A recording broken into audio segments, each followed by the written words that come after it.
नमस्कार भाइ बहिनीहरू, तपाईँहरूलाई स्वागत छ नेपाल अनलाइन स्कुलको युट्युब च्यानलमा। हाम्रो च्यानलमा तपाईँहरूले नर्सरीदेखि मास्टरसम्मका सबै विषयका सबै भिडियोहरू भेट्टाउन सक्नुहुन्छ। त्यसको लागि तपाईँहरूले युट्युबमा गएर अथवा फेसबुकमा गएर नेपाल अनलाइन स्कुल भनी सर्च गर्नुहोला र आफूलाई चाहिएको भिडियो हेरेर आफ्नो एक्जाममा राम्रोभन्दा राम्रो मार्क्स ल्याउनुहोला। र हाम्रो भिडियोलाई लाइक, सब्सक्राइब र सेयर गरेर नेपाल अनलाइन स्कुलको सहयोगी हात बनिदिनुहोला भनेर म विनम्र अनुरोध गर्दछु। सधैँ चाहिँ म खेमराज ढकाल हजुरहरूको अगाडि उपस्थित भइसकेको छु र आज म तपाईँहरूलाई कक्षा 8 को नेपाली विषयको यो जुन पाठ 8 छ भूगोलविद हर्क गुरुङ उहाँको जीवनीको बारेमा आज हामी चर्चा गर्नेछौँ। यो पाठ हामी पढ्नेछौँ। त पहिला हामी थाहा पाऊँ कि भूगोलविद भनेको के हो, हैन? हर्क गुरुङ भनेको त एकजना मान्छेको नाम हो जो चाहिँ भूगोलविद हुन्। त भूगोलविद भनेको के हो त्यसको विषयमा अलिकति बुझौँ। त भू भनेको जमिन, भू भनेको जमिन, गोल भनेको गोलो है। त भूगोल भनेको के रहेछ त भन्दा जुन हाम्रो गोलो जमिन छ भन्नुको मतलब पृथ्वी छ, त्यो पृथ्वीको अर्थ के अरे पृथ्वीको अध्ययन गर्ने जुन शास्त्र छ त्यसलाई हामी भन्छौँ भूगोल। पृथ्वीको बारेमा, पृथ्वीको उत्पत्तिको बारेमा, पृथ्वीमा हुने वातावरण परिवर्तनको बारेमा, त्यस्तै ग्रहहरूको बारेमा, सबैका बारेमा चाहिँ अध्ययन गर्ने जुन शास्त्र छ त्यसलाई हामी भन्छौँ भूगोल। र भूगोलविद भनेको चाहिँ भूगोलको बारेमा अध्ययन गर्ने व्यक्तिलाई भूगोलविद भनिन्छ। एक्सपर्ट भनेर भन्छौँ नि हामी, हो त्यो भनेको के हो त भूगोलविद हो। त भूगोलको चाहिँ जो एक्सपर्ट छन्, भूगोलको बारेमा अध्ययन गर्ने जो व्यक्तिहरू छन्, भूगोलको बारेमा अध्ययन खोज अनुसन्धान गर्ने जुन व्यक्तिहरू छन् तिनलाई हामी भूगोलविद भन्छौँ। त हर्क गुरुङ एकजना भूगोलविद रहेछन्, नेपाली भूगोलविद, नेपालको हाम्रो यो देशको एक व्यक्ति जो चाहिँ भूगोलविद छन् ती हुन् हर्क गुरुङ। त अब हामी उनको जीवनी अध्ययन गरौँ, पढौँ है त। नेपाल प्राकृतिक विविधताले भरिपूर्ण सुन्दर मुलुक हो। हिमाल, पहाड, तराई, छाँगा, छहरा, भिरपाका, उपत्यका र खोजहरूले यो देशलाई थप आकर्षक बनाएका छन्। जातीय, भाषिक र सांस्कृतिक दृष्टिकोणले समेत नेपाल समृद्ध छ। यही नेपाली भूमिमा समयको कालखण्डमा कैयौँ महान व्यक्तिहरू जन्मेका छन्। उनीहरूले देशका लागि उल्लेखनीय योगदान दिएका छन्। तीमध्ये भूगोलविद हर्क गुरुङ अग्रपङ्क्तिमा आउँछन्। उनी राष्ट्रको उन्नतिका लागि महत्त्वपूर्ण योजना बनाउने योजनाविद पनि हुन्। गुरुङको जन्म विक्रम सम्वत 1995 पुस 21 गते भएको थियो। उनका पिता प्रसाही गुरुङ र माता मायासेवो गुरुङ हुन्। उनी लमजुङ जिल्लाको गाँधी खोला नजिकै तराचे भन्ने गाउँमा जन्मेका हुन्। उनी सानैदेखि गम्भीर, चिन्तनशील एवं सरल र मिलनसार प्रकृतिका थिए। 9 वर्षको उमेरसम्म उनी आफ्नै गाउँका लेगबेसी, खेतबारी र पाखा पखेरामा रमाए। उनको बाल्यकाल सुखद वातावरणमा बित्यो। 9 वर्षपछि काठमाडौँ छिर्ने मौका पाएका उनले केही समय काठमाडौँको दरबार हाई स्कुलमा पढे। त्यसपछि उनी आफ्ना पिताको साथमा भारतको देहरादून पुगे र गोर्खाली पल्टनको चिल्ड्रेन स्कुलमा भर्ना भए। त्यहीँबाट उनले म्याट्रिक परीक्षा उत्तीर्ण गरे र नेपाल फर्के। नेपाल फर्केपछि त्रिचन्द्र कलेजमा आइएमा भर्ना भए। यसपछि भूगोल विषय लिएर उच्च शिक्षा हासिल गरे। सन् 1965 मा उनले बेलायतको एडेनबरा विश्वविद्यालयबाट पोखरा उपत्यकाको भूगोल विषयमा विद्यावारिधि गरे। भूगोल विषयमा विद्यावारिधि गर्ने उनी नै पहिलो नेपाली भए। बिहानीले दिउँसोको सङ्केत गर्छ भने झैँ हर्क गुरुङ सानैदेखि लगनशील, इमान्दार र अनुशासित थिए। उनी आफ्ना साथीहरू र गुरुहरूका माझ असाध्यै प्रिय थिए। सानैदेखि आफ्नो गाउँघरमा भएका वनपाखा, नागबेली परेका पहाडहरू र त्यहाँ रमाउने चराचुरुङ्गीको आवाजलाई सुनेर लोभिन्थे। बाल्यकालदेखि नै यही प्राकृतिक वातावरणले उनको मनलाई मोहित पारेको थियो। त्यसैले भूगोल विषयको अध्ययन गर्ने र देशको भूगोलको नक्सा कोर्ने अभिलाषा उनको मनमा सजीव भएर आयो। हर्क गुरुङ खेल खेल्ने, चित्र कोर्ने र हिमाल चढ्ने काममा पनि रुचि राख्थे। फुटबल खेल उनलाई असाध्यै मन पर्थ्यो। चित्र कोर्ने कला भने उनले मनाङ्गे लामाबाट सिकेका थिए। उनी असाध्यै सुन्दर चित्रहरू बनाउँथे।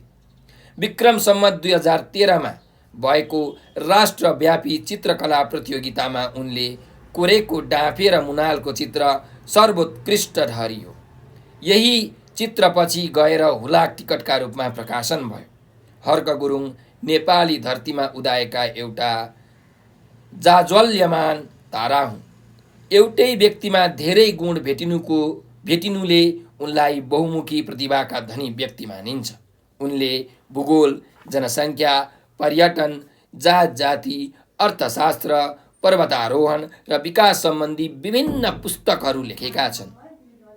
उनले लेखेका 18वटा पुस्तकहरू प्रकाशन भएका छन्। उनी विदेशीसँग ऋण लिएर देशलाई चलाउनुहुन्न भन्थे। आफ्नै देशमा भएका सम्पदाबाट देशलाई चलाउनुपर्छ र आफ्नै खुट्टामा उभिनुपर्छ भन्ने उनको विचार थियो। हर्क गुरुङ यो देशको भूगोलको नक्सा कोर्ने र विकासको योजना बनाउने व्यक्ति हुन्। उनले नेपालको भूगोलका बारेमा गहिरो अध्ययन गरेका थिए। नेपाल भौगोलिक र प्राकृतिक दृष्टिले निकै सम्पन्न छ। यहाँका हिमाल, पहाड र तराईका जङ्गलहरूमा बहुमूल्य जडीबुटीहरू पाइन्छन्। ती जडीबुटीहरूलाई बिक्री गरेर देशको अर्थतन्त्र बलियो बनाउनुपर्छ भन्ने उनको विचार थियो। दुर्गम क्षेत्रको विकास गरेर मात्र सुगम क्षेत्रको विकास सम्भव हुन्छ भन्ने उनको धारणा थियो। उनी नेपालका जनजातिको उत्थानका बारेमा आवाज उठाउने व्यक्ति हुन्। उनले आफू Asia and Pacific development centre मलेसियाको प्रमुख हुँदा फेसेज अफ नेपाल नामक पुस्तक लेखे। यस पुस्तकले नेपालका जनजातिलाई विश्वमा चिनाउने काम गर्यो। हर्क गुरुङ कहिल्यै व्यक्तिगत स्वार्थमा लागेनन्। उनले पद, प्रतिष्ठा र पैसाको मोहप्रति लागेर आफ्नो स्वाभिमान गुमाएनन्। उनी सधैँ अध्ययन र अनुसन्धानमा व्यस्त रहे। उनले राष्ट्रको उन्नति र प्रगतिका लागि निर्भीकताका साथ स्पष्टवादी र इमान्दार भएर काम गरे। विविध क्षेत्रमा उनको योगदान रह्यो तापनि उनी मूलतः योजनाकारका रूपमा बढी चर्चित छन्। उनले राष्ट्रिय योजना आयोगको उपाध्यक्ष समेत भएर काम गरे। त्यति बेला आफ्नो देशलाई कसरी विकसित बनाउन सकिन्छ भन्ने विषयमा महत्त्वपूर्ण विचारहरू अगाडि सारे। उनले शिक्षा, स्वास्थ्य जस्ता क्षेत्रमा ठुलो योगदान दिए। उनले अगाडि सारेका योजना र विकासले आज पनि देशको उन्नतिमा लाग्न थप ऊर्जा प्रदान गरेको छ। हर्क गुरुङले वन, वन्यजन्तु, राष्ट्रिय निकुञ्ज र आरक्षण क्षेत्रहरूको व्यवस्थापनमा समेत विशेष ज्ञान हासिल गरेका थिए। उनी नेपाल र नेपालीका लागि गर्व गर्न लायक व्यक्ति हुन्। उनको निधन विक्रम सम्वत 2063 असोज 7 गते हेलिकप्टर दुर्घटनामा परिभयो। त्यस दिन कञ्चनजङ्घा संरक्षण क्षेत्र आयोजनाको व्यवस्थापन हस्तान्तरण कार्यक्रममा सहभागी हुन जाने कार्यक्रम थियो। उनी पूर्वी नेपालको गुन्सा गाउँबाट ताप्लेजुङको फुङलिङका लागि उडेको श्री एयरलाइन्सको हेलिकप्टरबाट चढेका थिए। सो हेलिकप्टर दुर्घटनामा पर्दा अरू 24 जनाको समेत दुःखद निधन भएको थियो।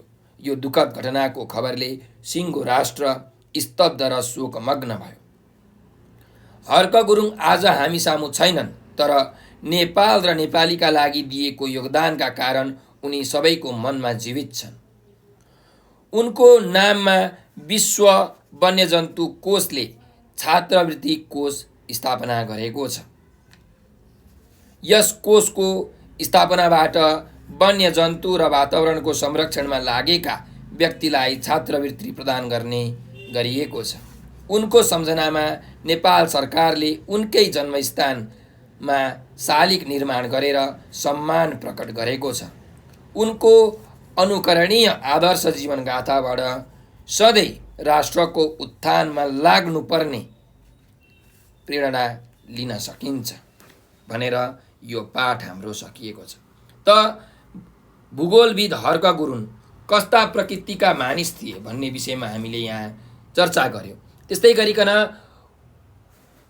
उनी हर्क गुरुङले जुन कार्यहरू गरे, कामहरू गरे, आफ्नो देशलाई उन्नतिको मार्ग, प्रगतिको मार्ग चाहिँ मा लग्नको लागि जस्ता प्रकारका कामहरू गरे त्यसको विषयमा पनि हामीले यहाँ छलफल गरेका छौँ। त हर्क गुरुङले चाहिँ यो नेपाली जनजातिलाई चिनाउनको लागि एउटा पुस्तक पनि लेखेका रहेछन्, फेसेज अफ नेपाल। यो पुस्तकले गर्दा विश्वले चाहिँ नेपालमा रहेका जनजातिको बारेमा जानकारी पाएको छ।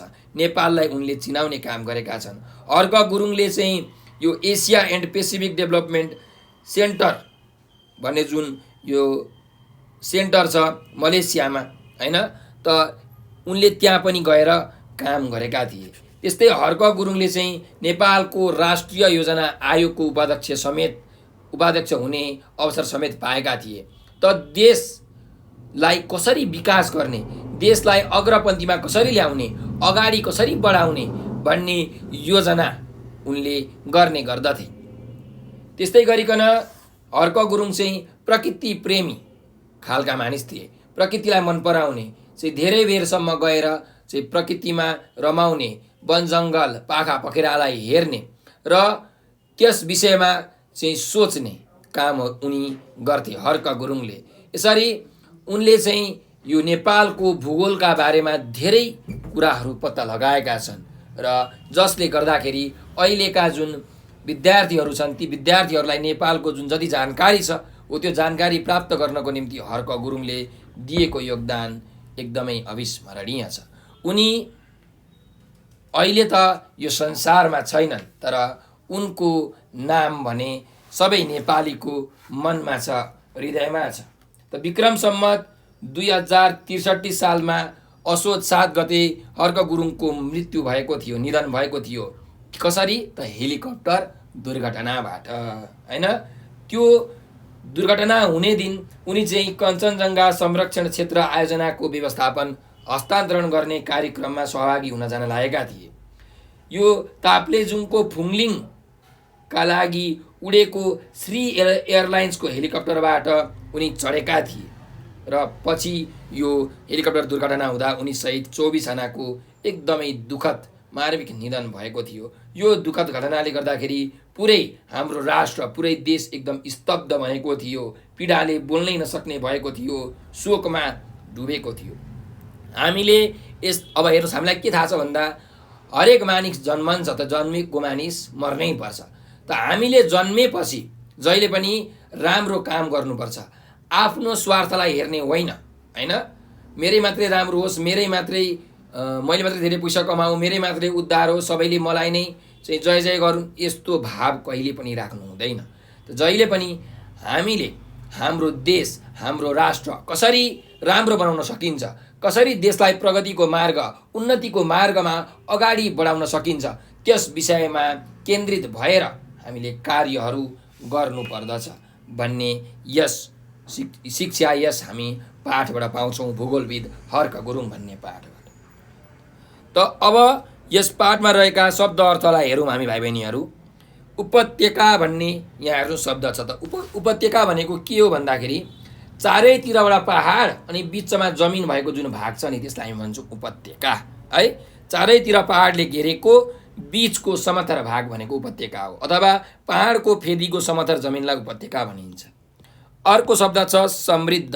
समृद्ध भनेको चाहिँ एकदमै धनी हैन, सम्पन्नलाई हामी भन्छौँ समृद्ध। अर्को छ भूगोलविद। भूगोलविद भनेको भूगोलको ज्ञान भएको व्यक्ति, भूगोलको बारेमा अध्ययन गर्ने व्यक्तिलाई हामी भन्छौँ भूगोलविद। योजनाविद भनेको योजना बनाउन सिपालु व्यक्ति, योजना बनाउन जान्ने व्यक्तिलाई हामी भन्छौँ योजनाविद। अर्को शब्द छ गम्भीर। गम्भीर भनेको एकदम गहिरो हैन, एकदम शान्त। गम्भीर स्वभाव भनेको शान्त स्वभाव, हरेक कुराको चिन्तन मनन गर्ने, चिन्तनशील जस्तो गम्भीर स्वभाव भनेको है, एकदम गहिरो स्वभाव भएको। अर्को जाउँ चिन्तनशील भनेको छ। चिन्तनशील भनेको चाहिँ चिन्ता गर्ने होइन, चिन्तन गर्ने हैन। एकदम विचार गर्ने, राम्रो तरिकाले विचार गर्ने, विचारशील, चिन्तन गर्नेलाई हामी चिन्तनशील भन्छौँ। अर्कोमा जाउँ, नागबेली भनेको छ। नागबेली भनेको चाहिँ के भन्दाखेरि जुन सर्प हुन्छ अथवा नाग हुन्छ, नाग भनेको सर्प हो नि त सर्पको जस्तो बाङ्गो टिङ्गो भन्नुलाई हामी के भन्छौँ, नागबेली भनेर भन्छौँ है। अर्कोमा जाउँ, अभिलाषा। अभिलाषा भनेको के हो त, हाम्रो इच्छा, हाम्रो चाहनालाई हामी अभिलाषा भन्छौँ। अर्को छ सर्वोत्कृष्ट। सर्वोत्कृष्ट भनेको चाहिँ सबैभन्दा उत्कृष्ट, सबैभन्दा राम्रो, सबैभन्दा राम्रो, सर्वोत्तम भनेर भनिन्छ है। अर्को छ जाजल्यमान। जाजल्यमान भनेको चाहिँ एकदमै चम्किलो, प्रभावशालीलाई हामी जाजल्यमान भन्छौँ। अर्को छ दुर्गम। दुर्गम भनेको चाहिँ एकदमै मुस्किलले चाहिँ मात्र जान सकिने ठाउँ होइन। जस्तो नेपालको कर्णाली भूभाग छ, त्यहाँ त रोडहरू छैन, अहिले बन्न थालिसकेका छन्, तर त्यहाँ हामीलाई पुग्न एकदमै गाह्रो हुन्छ। त पुग्नलाई एकदमै कठिन ठाउँ, मुस्किलले मात्र पुग्न सकिने ठाउँलाई हामी दुर्गम भन्छौँ। सुगम भनेको चाहिँ सजिलैसँग एकदम पुग्न सकिने, घुम्न सकिने, एकदम सुविधाहरू भएको, सुविधा सम्पन्न ठाउँलाई हामी भन्छौँ सुगम। निर्भीक छ। निर्भीक भनेको कोहीसँग पनि नडराउने, निडरलाई हामी भन्छौँ निर्भीक। ऊर्जा। ऊर्जा भनेको इनर्जी, शक्ति।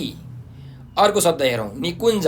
निकुञ्ज भनेको चाहिँ जुन वन्यजन्तुहरू हुन्छन् होइन, वनका जीव जन्तुहरू हुन्छन्, रुखहरू, बोट बिरुवाहरूलाई चाहिँ सुरक्षाका निम्ति जोगाइने एउटा क्षेत्र हुन्छ, त्यसलाई भनिन्छ निकुञ्ज। अर्को छ संरक्षण। संरक्षण भनेको के हो त, सुरक्षा गर्ने काम, जोगाउने कामलाई हामी भन्छौँ संरक्षण। अर्को छ स्तब्ध। स्तब्ध भनेको के हो त, बोल्नै नसक्ने हुनु, दुःखले पीडाले चाहिँ बोल्नै नसक्ने हुनुलाई हामी स्तब्ध भन्छौँ। अर्को छ शोकमग्न। शोकमग्न भनेको चाहिँ शोकमा डुबेको। अब तपाईँको कोही आफन्त चाहिँ को मृत्यु भयो भने तपाईँहरू शोकमा डुब्नुहुन्छ, तपाईँलाई एकदम नराम्रो लाग्छ, त शोकमग्न भनेको शोकमा डुब्नु।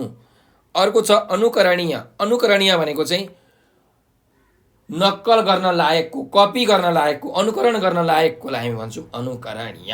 ठिक छ, त यी भए शब्द अर्थहरू। अब हामी यसको अभ्यासमा जाउँ। यहाँ हेर्नुहोस्, 1 नम्बरको अभ्यास छ, कक्षामा पाठ फाले भालो पढ भनेर। अब यो पाठ हामीले पढिसकेका छौँ, भाइ बहिनीहरूले पनि यो पाठ मजाले पढ्नु होला है त। अब अर्को अभ्यास हेर्नुहोस्, 2 नम्बरको अभ्यास, उत्तर भन भनेर। अब यहाँ हामीलाई प्रश्नहरू दिएको छ, यी प्रश्नहरूको उत्तर हामीले भन्नुपर्ने छ है। त म प्रश्न अब पढ्न गएँ, हेरौँ। त प्रश्नमा जाउँ। पहिलो प्रश्न रहेको छ, नेपाल कुन कुन कुराले समृद्ध छ भनेर हामीलाई प्रश्न सोधिएको छ। त नेपाल कुन कुन कुराले, नेपाल सांस्कृतिक, जातीय र भाषिक दृष्टिले समृद्ध छ भनेर हामीले उत्तर लेख्न सक्छौँ है, छोटो उत्तर। अर्कोमा जाउँ, हर्क गुरुङको जन्म कहिले भएको थियो भनेर भनेको छ। त हर्क गुरुङको जन्म विक्रम सम्वत 1995 पुस 21 गते भएको थियो भनेर हामीले उत्तर लेख्न सक्छौँ है। ल, कहाँ भएको थियो तपाईँलाई थाहा छ, लमजुङ जिल्लाको गादी खोला नजिकै तराचे भन्ने गाउँमा उनी जन्मेका थिए है। अर्कोमा जाउँ, हर्क गुरुङले कसबाट चित्र बनाउने कला सिकेका थिए भनेर भनेको छ। त हर्क गुरुङले लामाबाट चित्र बनाउने कला सिकेका थिए। अर्को प्रश्नमा जाउँ, हर्क गुरुङको मृत्यु कहिले भयो।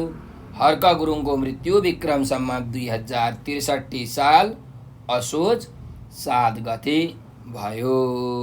कुरा बुझ्नुभयो, असोज 7 गते भयो, 63 साल असोज 7 गते। कसरी भएको थियो त, हेलिकप्टर दुर्घटनामा परेर। अर्को जाउँ, हर्क गुरुङको सम्झनामा नेपाल सरकारले के गरेको छ भनेर भनेको छ। त हर्क गुरुङको सम्झनामा नेपाल सरकारले उनकै जन्मथलोमा शालिग निर्माण गरेर सम्मान प्रकट गरेको छ। यसरी हामीले उत्तर लेख्न सक्छौँ है। ल, अर्को अभ्यासमा जाउँ। ठिक बेठिक छुट्याएर लेख भनेको छ। अब यहाँ हामीलाई वाक्यहरू दिएको छ, कुन चाहिँ ठिक कुन चाहिँ बेठिक हामीले छुट्याउनु पर्यो हेरे। 1 नम्बरमा जाउँ, हर्क गुरुङको जन्म लमजुङ जिल्लामा भएको थियो भनेको छ। यो ठिक वाक्य हो कि बेठिक वाक्य हो?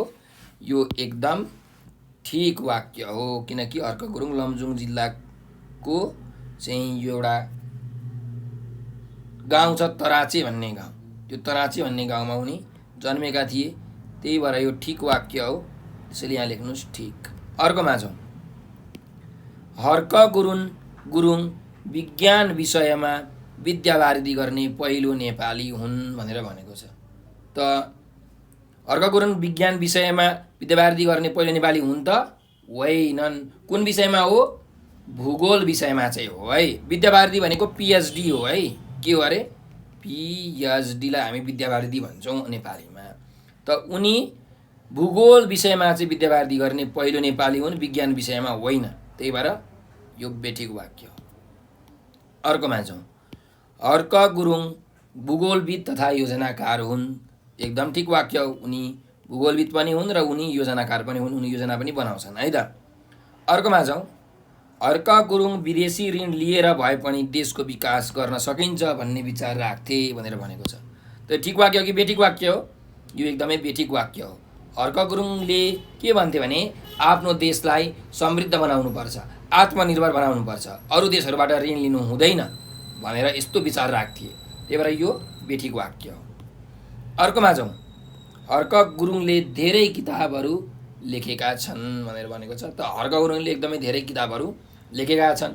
उनले चाहिँ यो फेसेस अफ नेपाल नामको पुस्तक लेखेका छन्, जसमा चाहिँ नेपालको जनजातिका बारेमा चर्चा गरिएको छ है। यस्तै भूगोलमा उनले अनेक किताबहरू लेखेका छन्। अर्को अभ्यासमा जाउँ।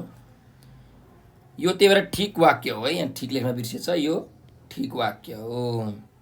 अर्को अभ्यास छ, हेर्नुहोस्। पाठको चौथो अनुच्छेद शिक्षकबाट सुन र तलका प्रश्नको उत्तर भन भनेको छ।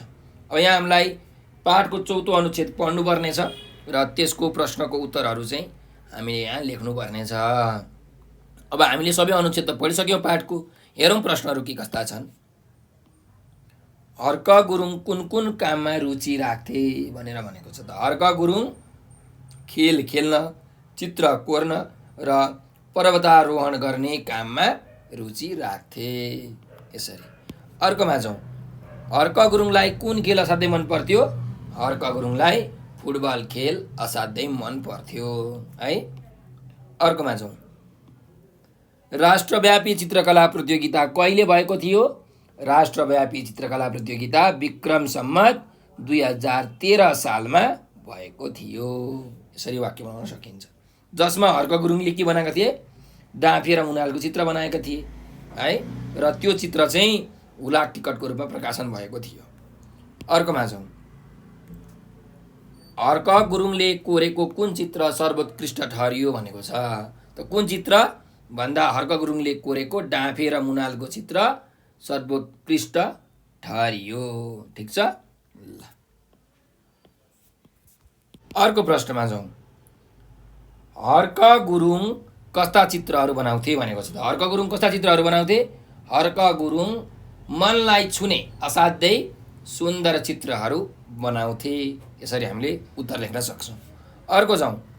सर्वोत्कृष्ट शब्दको अर्थ के हो भनेको छ। त सर्वोत्कृष्ट शब्दको अर्थ सबैभन्दा उत्कृष्ट, सबैभन्दा राम्रो, सबैभन्दा उत्तम हो भनेर यसरी तपाईँले लेख्न सक्नुहुन्छ है।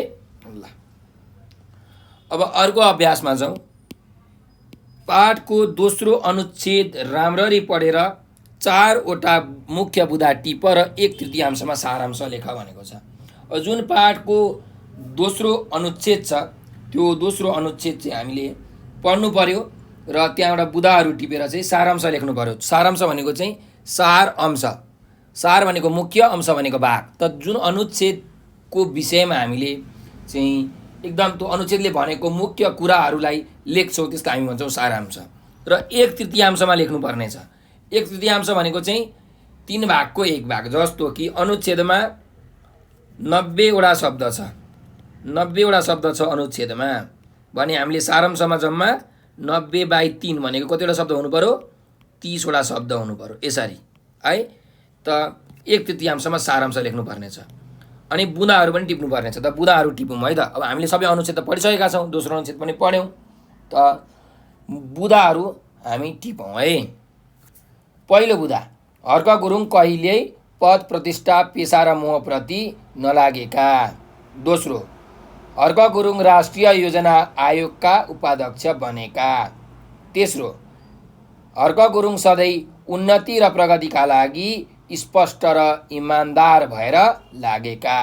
त्यस्तै अर्को, हर्क गुरुङ सधैँ शिक्षा, स्वास्थ्य र देश विकासमा लाग्ने प्रेरणा दिने ऊर्जाशील व्यक्ति भएका।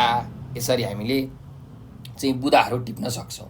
अब यसलाई सारांशमा लेख्नु पऱ्यो। सारांशमा भनेको चाहिँ 1/3 छोटकरीमा लेख्नु पऱ्यो। त कसरी लेख्न सकिन्छ भन्दा, सधैँ उन्नति र प्रगतिका लागि इमान्दार भएर लाग्ने हर्क गुरुङ कहिल्यै पद, प्रतिष्ठा, पैसा र मोहप्रति लागेनन्। राष्ट्रिय योजना आयोगको उपाध्यक्ष बनेर उनी सधैँ शिक्षा, स्वास्थ्य र देश विकासमा लाग्ने प्रेरणा दिने ऊर्जाशील व्यक्तित्व हुन् भनेर यसरी छोटकरीमा मजाले लेख्न सकिन्छ है। ल, अब हामी अर्को अभ्यासमा जाउँ। अभ्यास नम्बर 6 मा तलका प्रश्नहरूको उत्तर लेख भनेको छ। अब यहाँ हामीलाई प्रश्नहरू सोधिएको छ। यी प्रश्नहरूको चाहिँ अलिकति हामीले हैन छोटो उत्तरहरू 3-4 लाइन, 5 लाइन, 6 लाइनमा चाहिँ हामीले उत्तरहरू लेख्नुपर्ने हुन्छ। त हेरौँ, पहिलो प्रश्न छ, हर्क गुरुङको बाल्यकाल कसरी बित्यो भनेर भनेको छ। त हर्क गुरुङको बाल्यकाल चाहिँ यसरी लेख्न सक्नुहुन्छ। हर्क गुरुङ सानैदेखि गम्भीर, चिन्तनशील एवं सरल र मिलनसार प्रकृतिका थिए। 9 वर्षसम्म चाहिँ उनले आफ्नै गाउँको लेकबेसी, खेतबारी र पाखा पखैरामा बसेर रमाए। उनको बाल्यकाल एकदम सुखद वातावरणमा बित्यो र 9 वर्षपछि चाहिँ उनी काठमाडौँमा आएर दरबार हाई स्कुलमा पढे। त्यसपछि उनी भारतमा गएर चाहिँ गोर्खापल्टनको चिल्ड्रेन स्कुलमा भर्ना भई म्याट्रिक परीक्षा उत्तीर्ण गरे। यसरी हामीले लेख्न सक्छौँ कि त्यसैले हर्क गुरुङको बाल्यकाल अत्यन्त सुखद वातावरणमा बित्यो, रमाएर बित्यो, यसरी लेख्न सक्छौँ है। ल, अर्को प्रश्नमा जाउँ। हर्क गुरुङलाई के गर्ने अभिलाषा आयो भनेर भनेको छ। त हर्क गुरुङ सानैदेखि प्रकृतिमा रमाउने खालका मानिस थिए।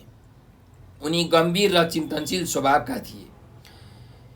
त्यसै गरिकन हर्क गुरुङलाई प्रकृतिमा रहेका हिमाल, पहाडहरू, फाँटहरू अत्यन्त मन पर्थ्यो। त्यसैले चाहिँ हर्क गुरुङलाई भूगोल विषयको अध्ययन गरेर देशको भूगोलको नक्सा कोर्ने अभिलाषा आयो। यसरी हामीले उत्तर लेख्न सक्छौँ है। अर्को प्रश्नमा जाउँ। हर्क गुरुङलाई किन बहुमुखी प्रतिभाका धनी व्यक्ति मानिन्छ भनेर भनेको छ। त कुनै एउटा भन्दा बेसी प्रतिभा भएका व्यक्तिलाई बहुमुखी प्रतिभाका धनी व्यक्ति भनिन्छ। त हर्क गुरुङ बहुप्रतिभाशाली व्यक्ति थिए। उनीमा भूगोलविद, योजनाकार, वरिष्ठ लेखक, चित्रकार आदि क्षमताहरूको गुणहरू थिए। त्यसैले हर्क गुरुङलाई बहुमुखी प्रतिभाका धनी व्यक्ति मानिन्छ भनेर यसरी हामीले उत्तर लेख्न सक्छौँ है। अर्को जाउँ। हर्क गुरुङले नेपाली भाषा, जात जाति र देशको विकासका लागि के कस्ता विचारहरू अगाडि सारे भनेको छ। त हर्क गुरुङले जुन नेपाली भाषा छ, नेपालका जात जातिहरू छन् र आफ्नो देशको विकासको लागि चाहिँ के कस्ता विचारहरू चाहिँ उनले भनेका थिए भनेर भनेको छ। त्यसरी लेख्न सकिन्छ कि हर्क गुरुङले अगाडि सारेका योजना र विकासले देशको उन्नतिमा थप ऊर्जा प्रदान गर्यो। फेसेज अफ नेपाल नामक पुस्तक नेपाली जात जाति र भाषाभाषीहरूका बारेमा चर्चा गर्दै नेपालको बहुजाति र बहुभाषी संरचनाको उत्थानका बारेमा गहन विचार उनले पुस्तकबाट राखे। उनले विदेशीहरूसँग ऋण नलिई आफ्नै देशको स्रोत साधनहरूको प्रयोग गरेर, जडीबुटीहरूको बिक्री गरेर, दुर्गम क्षेत्रको विकास गरेर मात्र पछि सुगम क्षेत्रको विकास सम्भव हुन्छ भन्ने सकारात्मक विचारहरू उनले राखे। यसरी हामीले उत्तर लेख्न सक्छौँ है। अर्को जाउँ। हर्क गुरुङको मृत्यु कसरी भयो भनेर भनेको छ। त बहुमुखी प्रतिभाका धनी हर्क गुरुङ कञ्चनजङ्घा संरक्षण क्षेत्र आयोजनाको व्यवस्थापन हस्तान्तरण कार्यक्रममा सहभागी हुन जाने बेला चाहिँ ताप्लेजुङको फुङलिङबाट उडेको श्री एयरलाइन्सको हेलिकप्टरमा बसेका थिए। सो हेलिकप्टर दुर्घटनामा परेर चाहिँ हर्क गुरुङको मृत्यु भयो। यसरी हामीले उत्तर लेख्न सक्छौँ है। अर्को जाउँ। हर्क गुरुङको जीवनीबाट के प्रेरणा लिन सकिन्छ भनेर भनेको छ। त हर्क गुरुङको जीवनीबाट चाहिँ हामीले मेहनती हुनुपर्छ, परिश्रमी हुनुपर्छ, चिन्तनशील हुनुपर्छ, सरल स्वभाव र मिलनसार स्वभावको हुनुपर्छ, सधैँ आफ्नो देशलाई अग्रपन्थीमा कसरी पुर्याउने भन्ने सोच हामीले राख्नुपर्छ। योजनाबद्ध ढङ्गले देशको स्रोत साधनको प्रयोग गरेर जडीबुटीहरूलाई बिक्री गरेर आफ्नो देश विकास गरी आत्मनिर्भर हुन सकिन्छ भन्ने शिक्षा हामी हर्क गुरुङको जीवनीबाट पाउन सक्छौँ। हर्क गुरुङको जीवनीबाट यो कुरा प्रेरणा लिन सक्छौँ है। यसरी तपाईँहरूले उत्तर लेख्नु होला। अब अर्को छ, यहाँ हेर्नुहोस् अभ्यास। भाव स्पष्ट पार गर भनेको छ। नेपाल प्राकृतिक विविधताले भरिपूर्ण विश्वको सुन्दर मुलुक हो भनेर भनेको छ। अब यो जुन वाक्य छ यसलाई हामीले एकदम स्पष्ट पार्नु पर्यो। यसले भन्न खोजेको कुरा के हो त, होइन? अलिकति लामो तरिकाले तपाईँहरूले उत्तर लेख्नु पर्यो। त हेर्नुहोस्, हाम्रो देश नेपालमा चाहिँ भौगोलिक विविधता छ। हिमाल, पहाड, तराई गरेर नेपाल देशलाई 3 भागमा विभाजन गरिएको छ र यी तीनै भागमा चाहिँ सुन्दर प्रकृतिका रमणीय स्थलहरू छन्।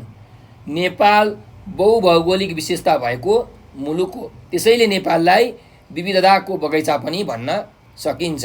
हिमाल, पहाड, तराई, त्यस्तै गरिकन छाँगा, छहरा, भिर, पाका, उपत्यका र खोजहरूले हाम्रो देश नेपाललाई थप आकर्षक बनाएका छन्।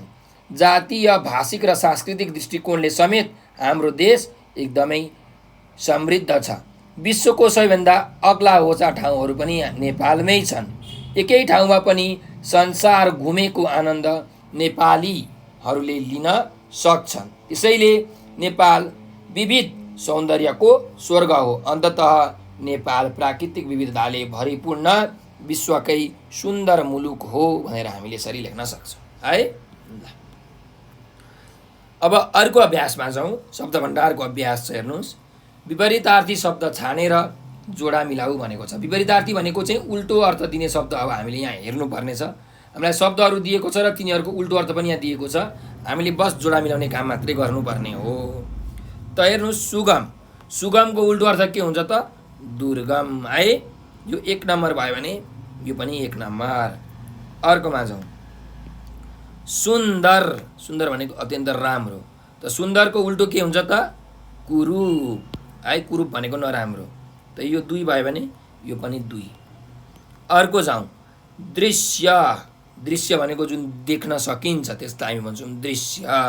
दृश्यको उल्टो के हुन्छ त? अदृश्य, जुन देख्न सकिँदैन। त्यसैले यो 3 नम्बर हो भने यो पनि 3 नम्बर। अर्को जाउँ। प्रकाशित। प्रकाशित भनेको प्रकाशन भएको। त प्रकाशितको उल्टो के हुन्छ त? अप्रकाशित भनेको प्रकाशित अथवा प्रकाशन नभएको। त्यसैले यो 4 नम्बर हो भने यो पनि 4 नम्बर। ल, अब यहाँ एउटा शब्द बाँकी रह्यो, वन्यजन्तु। अब यो वन्यजन्तु भन्ने शब्द चाहिँ यहाँ मिल्दैन। यो चाहिँ विद्यार्थीलाई झुक्याउन दिएको है त। अब अर्को चाहिँ यो अभ्यासमा जाउँ। 9 नम्बरको अभ्यास हेर्नुहोस्। तलको शब्दको अर्थ लेख भनेर भनेको छ। अब हामीलाई हेर्नुहोस्, यहाँ शब्दहरू दिएको छन्। त पहिलो शब्द हेरौँ के छ? निकुञ्ज। निकुञ्ज भनेको के हो? वन्यजन्तु र वनस्पति संरक्षण गरिने क्षेत्र हो। के अरे? वन्य जन्तु र वनस्पति संरक्षण गरिने क्षेत्रलाई हामी भन्छौँ निकुञ्ज। ठिक छ। अर्को जाउँ। अनुकरणीय भनेको छ। भनेको अनुकरण गर्न लायकको, नक्कल गर्न लायकको। त्यही भएर लेख्नुहोस्, नक्कल गर्न सुहाउँदो अथवा लायकको। ल, अथवा अनुकरण गर्न लायक, यसरी। अर्को जाउँ। सजीव भनेको छ। सजीव भनेको जीवित, जिउँदोलाई हामी के भन्छौँ? सजीव भन्छौँ है। के अरे जीवित जीवित अथवा जिउँदो भनेको सजीव हो। त्यस्तै अर्को जाउँ, जाज्वल्यमान जाज्वल्यमान जाज्वल्यमान भनेको एकदमै चम्किलो, ज्यादै चम्किलो। त लेख्नुहोस् एकदमै चम्किलो अथवा ज्यादै चम्किलो, धेरै चम्किलोलाई हामी जाज्वल्यमान भन्छौँ है, जाज्वल्यमान। अर्को जाउँ उपत्यका। उपत्यका भनेको के हो त? चारैतिरबाट पहाडले घेरेको बीचको समतल भूभाग, समथर भूभागलाई हामी भन्छौँ उपत्यका। त लेख्न सक्नुहुन्छ, चारैतिर पहाडले घेरेको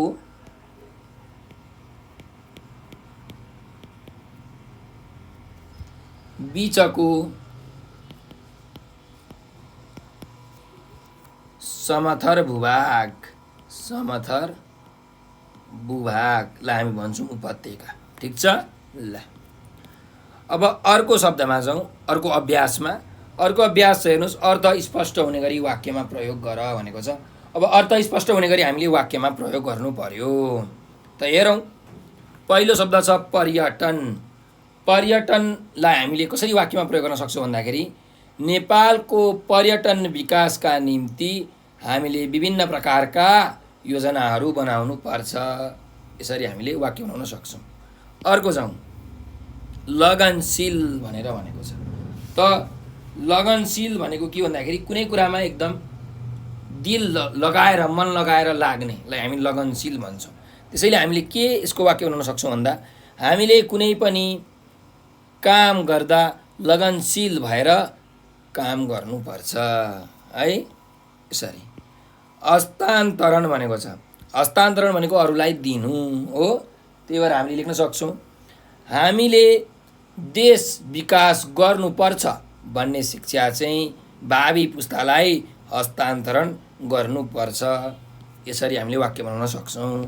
अर्को छ छात्रवृत्ति हैन, स्कलरसिप।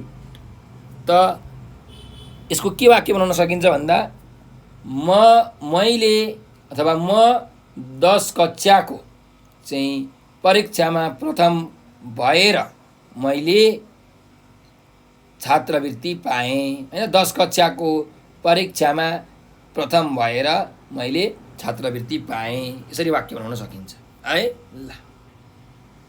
अब अर्को अभ्यासमा जाउँ। अर्को अभ्यास हेर्नुहोस्, यहाँ राष्ट्र प्लस व्यापी राष्ट्रव्यापी भए जस्तै तलका शब्दमा व्यापी जोडेर नयाँ शब्द बनाऊ भनेको छ। अब यहाँ के भनेको भन्दाखेरि, यो राष्ट्र भन्ने जुन शब्द छ यसमा व्यापी भन्ने अर्को शब्द जोडिएको छ र यो जोडेर राष्ट्रव्यापी भन्ने शब्द यहाँ नयाँ बनाइएको छ। त्यस्तै गरिकन अब यहाँ हेर्नुहोस्, जिल्ला भन्ने शब्द छ। त कसरी बनाउने? जिल्ला प्लस व्यापी, जिल्ला व्यापी, जिल्ला व्यापी। अर्को छ प्रदेश, प्रदेश प्लस व्यापी, प्रदेश व्यापी। देश, देश प्लस व्यापी, देशव्यापी। सजिलो छ है। त्यस्तै अर्को हेर्नुहोस्, उपत्यका प्लस व्यापी, उपत्यका व्यापी। सप्ताह प्लस व्यापी, सप्ताह व्यापी। यसरी तपाईँहरूले नयाँ शब्दहरू बनाउन सक्नुहुन्छ है। अब उच्चारण र हिज्जेको अभ्यासमा जाउँ। यहाँ हामीलाई उच्चारण र हिज्जेको अभ्यास दिएको छ, हेरौँ त। 12 नम्बरको अभ्यास के छ भने, तलका शब्दहरू शुद्धसँग उच्चारण गर र कापीमा सार भनेको छ। अब यहाँ तल दिएका शब्दहरू चाहिँ हामीले एकदम प्रष्टसँग शुद्धसँग उच्चारण गर्नु पर्यो र आफ्नो कापीमा सार्नु पर्यो। त हेर्नुहोस्, पहिलो शब्द छ समृद्ध, भन्नुहोस् त समृद्ध। अर्को सांस्कृतिक, सांस्कृतिक। अर्को शब्द भन्नुहोस् उत्तीर्ण, उत्तीर्ण। उत्तीर्ण भनेको पास हुनु भनेको है। अर्को शब्द अभिलाषा, अभिलाषा। अभिलाषा भनेको इच्छा, चाहना हैन, हाम्रो आकांक्षा।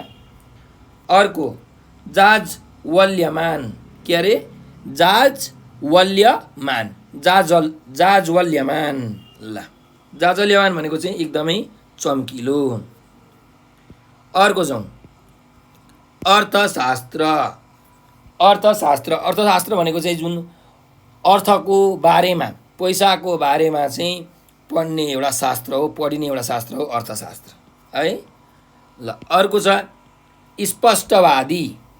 स्पष्टवादी भनेको चाहिँ एकदम खुलेर छर्लङ्ग कुरा गर्ने, स्पष्ट कुरा गर्ने, घुमाउरो कुरा नगर्ने हैन, त्यसलाई हामी भन्छौँ स्पष्टवादी।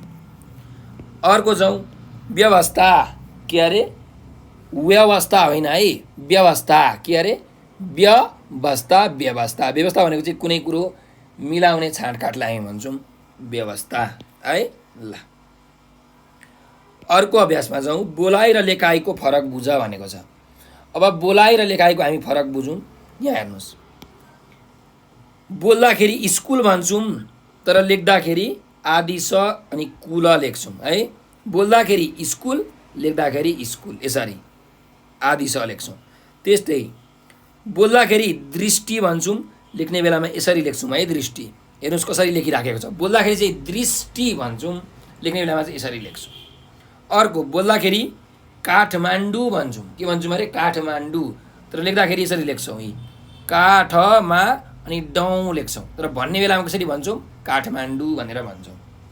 अर्को जाउँ भन्ने बेलामा प्राकृतिक भन्छौँ, प्राकृतिक, तर लेख्ने बेलामा यसरी लेख्छौँ प्राकृतिक है। ल त्यस्तै भन्ने बेलामा हेर्नुहोस् हामी जीवन भन्छौँ, तर लेख्ने बेलामा जीवन लेख्छौँ है। भन्ने बेलामा चाहिँ जीवन, लेख्ने बेलामा चाहिँ जीवन, यसरी। त यहाँ यी शब्दहरू हामीले हेऱ्यौँ, लेख्दाखेरि चाहिँ अर्कै र बोल्दाखेरि चाहिँ अर्कै रहेछ है। हो यिनीहरूको फरक चाहिँ हामीले बुझ्नुपर्ने हुन्छ है त।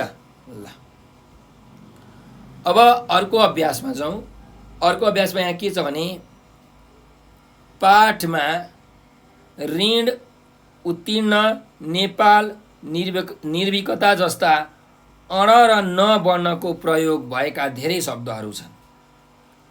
ण र न प्रयोग भएका 10 वटा शब्दहरू पाठबाट खोजेर लेख भनेर भनेको छ। त जुन 3 धर्के अण छ, 3 धर्के अण र अर्को निग्रमुन्टी न हो, यी दुईटा शब्दहरू प्रयोग, यी दुईटा वर्णहरू प्रयोग भएका शब्दहरू चाहिँ हामीले पाठबाट खोजेर लेख्नुपर्ने हुन्छ है। न र अण। त हेरौँ पाठमा। ल हेर्नुहोस् पहिलो न प्रयोग भएको नेपाल हो, ण प्रयोग भएको, अण प्रयोग भएको भरिपूर्ण हो नि। त्यस्तै गरिकन अरू हेरौँ न प्रयोग भएको अथवा अण प्रयोग भएको के छ त। न प्रयोग भएको छन्, यहाँ हेर्नुहोस् यी छन् भन्ने शब्द छ हो। सुन्दर भन्ने शब्दमा पनि न को प्रयोग भएको छ। अण प्रयोग भएको शब्द के छ त दृष्टिकोण है। कालखण्ड, यी कालखण्डमा पनि अण प्रयोग भएको छ। जन्मेका भन्ने शब्दमा न प्रयोग भएको छ। उल्लेखनीयमा पनि न को प्रयोग भएको छ। योगदानमा पनि न को प्रयोग भएको छ। त्यस्तै गरिकन अण प्रयोग भएको के छ हेर्नुहोस् यहाँ महत्त्वपूर्ण भन्ने शब्द छ, यसमा अण प्रयोग भएको छ। अरू हेरौँ न प्रयोग भएको जन्मेका, यी जन्मेका भन्ने शब्दमा न प्रयोग भएको छ। सानैदेखि, चिन्तनशील सबैमा के छ त न प्रयोग भएको छ। मिलनसार भन्ने शब्दमा पनि न को प्रयोग भएको छ। उनी, आफ्नै यस्ता शब्दमा पनि न को प्रयोग भएको छ। त न प्रयोग भएको शब्दहरू धेरै छन्। अण प्रयोग भएको शब्द चाहिँ एकदमै कम छन्, जस्तो कि वातावरण हो। त्यस्तै गरिकन अर्को शब्द छ यहाँ अण प्रयोग भएको उत्तीर्ण है। यसरी अण प्रयोग भएको शब्दहरू हामीले यहाँबाट हेर्न सक्छौँ है त। तपाईँहरूले अब यसरी नै यो पाठ पढ्नु होला र न र अण भएको शब्दहरू चाहिँ खोजेर आफ्नो कापीमा लेख्नु होला है त। ल